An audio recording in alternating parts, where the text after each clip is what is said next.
Bonjour et bienvenue sur la chaîne Think Outside the Box. Mon nom c'est Nadia. Aujourd'hui, je vais évaluer 11 villes du Québec.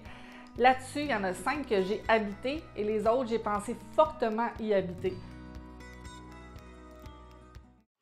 C'est le fun! Je vais pouvoir dire tout haut ce que je pense tout bas de toutes ces belles villes du Québec. On va commencer, avec Trois-Rivières. Trois-Rivières qui, d'après moi, je trouve que c'est une ville qui est vraiment sous-estimée, là. Il y a un beau centre-ville, il y a une université, il y a une architecture un petit peu de style britannique avec la brique rouge, il y a un bon système de transport en commun, tu es proche de la nature, tu es sur le bord de la Vin. C'est sûr qu'il va aller haut là, dans la liste. Ensuite, ville de Sherbrooke, ville aussi universitaire, bien intéressante, mais je trouve qu'il y a une belle ambiance, il y a un beau centre-ville, tu es en Estrie, c'est sympathique. Laval. Laval que j'ai habité 3 ans de temps, donc il y a 20 ans, avant même qu'il y ait le métro. L'époque où j'ai fait mon deck en tourisme au Cégep Montmorency, on nous demandait comme travaux, par exemple, de dire ce qu'il y avait de positif de Laval, et honnêtement, c'était toujours un défi. Oui, le Cosmodome. Oui, mais il y a Sainte-Rose. Bref, Laval, je sais qu'il y a une forte population, c'est pratique, c'est assez éclectique. Mais moi, j'ai jamais aimé Laval. Colin. J'habitais à Laval-des-Rapides dans le temps. Je vais me mettre assez bas. Maintenant, Longueuil. Longueuil, ma ville actuelle, que j'ai déjà dit dans une autre vidéo que c'était kitsch puis même cheap, sauf que je revisite ma position. Le côté kitsch, le côté quétaine, ça pourrait être une force. En fait, j'ai appris à aimer ça. Je pense notamment au boulevard Tachereau. Même les motels, il y a un côté kitsch, il y a un côté cool, un côté justement décomplexé. Puis il y a 3 arrondissements, ils sont complètement différents. Puis surtout, tu es proche de Montréal, puis tu as le métro. Je vais mettre quand même assez haut. Mais il n'y a pas beaucoup de nature, ça c'est clair. J'ai vraiment l'impression qu'il y a beaucoup de Montréalais qui ont déménagé à Longueuil dernièrement. Ensuite de ça, Granby, ville que j'ai fortement considérée il y a 2 ans pour déménager. Pourquoi? Parce qu'il y avait un bon réseau de transport en commun, un centre-ville, vraiment très important. Pas trop loin de Montréal, j'ai vraiment considéré déménager là. Puis le loyer était quand même assez abordable. Ville de Québec maintenant. Ville de Québec, ma ville originaire que j'ai parlé largement dans une ancienne vidéo. OK? J'ai resté comme 20 ans de ma vie. C'est une ville que je trouve conservatrice, mais avec beaucoup, beaucoup de positifs. Si j'avais affaire à déménager à Québec, je déménageais en périphérie. Je pense notamment à... je tripe sur la région de Portneuf, peut-être Lévis, et j'ai envie de dire Sainte-Brigitte de Laval. Sainte-Brigitte de Laval, c'est vraiment super beau, mais il y a vraiment un danger qu'il y ait du développement immobilier, puis il ne faudrait pas que ça vienne comme Sainte-Catherine-la-Jacques-Cartier, puis qu'il rase tout.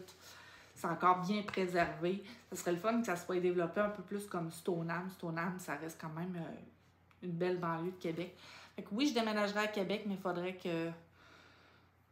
que ce soit en périphérie. Puis leur nouveau maire, il a l'air vraiment chouette, puis avoir une tête sur les épaules, le maire marchand, là. Mais je vais mettre quand même assez bas, là. Ville de Saint-Hyacinthe, ville agroalimentaire, même que sur leur logo ici, là, on le voit là. Hein? Technopole agroalimentaire, on le sait. Donc, la Montérégie, qui est vraiment le berceau au niveau des champs pour l'agriculture du Québec au complet. Saint-Hyacinthe, il y a un centre-ville, ça, j'aime vraiment ça. Il y a des bâtisses historiques, le côté contemporain est bien mélangé au côté historique. Mais j'aime pas l'ambiance, ben. Je vais le mettre plus bas. Mais tu sais, dans le fond, genre, je me rappelle quand j'ai déménagé à Saint-Hyacinthe, j'ai hésité entre Trois-Rivières puis Granby, puis j'ai choisi Saint-Hyacinthe. Donc, je le mets plus bas, mais honnêtement, c'est une question de priorité, dans le sens que pour moi, je voulais vraiment une ville proche de Montréal et j'ai choisi Saint-Hyacinthe, même si je préférais Trois-Rivières et Granby. Mais ça a vraiment penché dans la balance. Saint-Jean-sur-Richelieu. Saint-Jean-sur-Richelieu, qui est une ville que beaucoup de gens aiment, qui est vraiment proche de Montréal, beaucoup de familles. Moi, j'accroche pas. J'accroche vraiment pas. Il y a un côté, by the way, très décomplexé, limite cow-boy, un peu baveux dans la ville. Je sais pas comment l'expliquer. Il faudrait que quelqu'un me vende la ville de Saint-Jean-sur-Richelieu. J'accroche pas, fait que je vais mettre quand même assez bas. Rimouski, super de belle ville universitaire avec des beaux programmes sur le bord de l'eau. C'est moins populeux.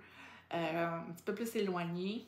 Si ça serait pas que c'est plus loin que Québec-Montréal, c'est sûr que je la considérais, fait que je vais la descendre. Mais c'est vraiment une belle ville. Il y en a qui disent que le monde sont snobs à Rimouski. En fait, j'ai souvent entendu dire que les villes universitaires étaient plus snobs, je sais pas pourquoi. By the way, j'ai pas mis les villes les plus populaires. J'ai vraiment mis le feeling du coolness, où moi j'aurais déménagé. Puis je vais sûrement faire une autre vidéo avec des villes plus petites, où je vais peut-être inclure des villes comme Joliette. Mais avant, je veux vraiment m'assurer de vraiment aller les voir plus en détail, parce que toutes les villes que je vous montre ici, sont des villes que j'ai été passablement souvent. OK, on continue. Bon, Laval, c'est sûr, ça va plus bas. Saint-Jean-sur-Richelieu. Ah! OK. Je me commets. Laval, je vais la mettre en 10e parce que c'est proche de Montréal. Puis il y a un transport en commun. Puis je vais mettre Saint-Jean-sur-Richelieu ici, malheureusement. Ensuite, je vais mettre Rimouski ici. Je vais mettre Ville-de-Québec ici. Ah, c'est embêtant. Rimouski, je vais la mettre plus basse que Québec, simplement parce que c'est plus loin des grands centres. Saint-Hyacinthe, même si j'y ai resté, je la laisse quand même plus bas. Trois-Rivières, 2e. Granby, 3e. Ah! Sherbrooke ici, 6e. Montréal, c'est vrai, Montréal. Montréal, quand j'étais à Québec, c'était le rêve de ma vie. C'est encore une super de belle ville, puis je comprends qu'il y a plein de monde qui considère la ville, mais vraiment, le sentiment, il y a 2 raisons pourquoi j'y retournerai probablement jamais. C'est le prix de l'immobilier qui a vraiment gonflé, puis que la ville se vide de ses Montréalais. Ça, c'est un gros point négatif. Montréal est tripante, là, reconnue pour son nightlife. Le plaisir est au centre, mais c'est en train de perdre son âme bien raide. Donc, Montréal ici. Ah! Drummondville. J'aime Drummondville d'amour. Demain matin, là, il faudrait que je déménage dans une pas pire grande ville. C'est clair que je déménage à Drummondville. Pourquoi? Parce que je trippe sur son art de vivre, si je peux dire. Centre-ville, Grande Québec-Montréal. L'immobilier est quand même assez abordable. Je trippe Drummondville. Pour moi, ça a été un gros coup de cœur des dernières années. OK. Là, je suis à l'aise avec les choix, là. Il y a encore moyen de faire des petites modifications. OK. Rimouski, je vais le descendre parce que c'est loin des grands centres comme Québec-Montréal. Ville de Québec, je le descends parce que j'ai un préjugé positif pour la région montréalaise. Saint-Hyacinthe ici. Ah! Je vais mettre Saint-Hyacinthe en haut. Pourquoi? Parce que je connais plus Saint-Hyacinthe. Puis Sherbrooke, j'ai encore, je trouve, mes croûtes à manger pour bien la connaître. Puis c'est plus loin de Montréal, Sherbrooke. Puis j'aime la nature, mais pas tant que ça. Pas au point de vouloir passer mes fins de semaine dans les montagnes. Donc, maintenant Longueuil, ma ville actuelle. Je vais mettre Montréal en 4e, parce que ça reste quand même une super de belle ville. Puis je vais mettre Longueuil en 5e, OK? Mais, si j'avais le choix entre Montréal puis Longueuil, je choisirais Longueuil, c'est sûr. Mais je trouve que Montréal a encore un bon capital sympathique, là. Je dis que oui, elle se vide de ses Montréalais, là, mais sa personnalité et son identité est assez forte, je pense. C'est ça, Longueuil, 3 arrondissements complètement différents.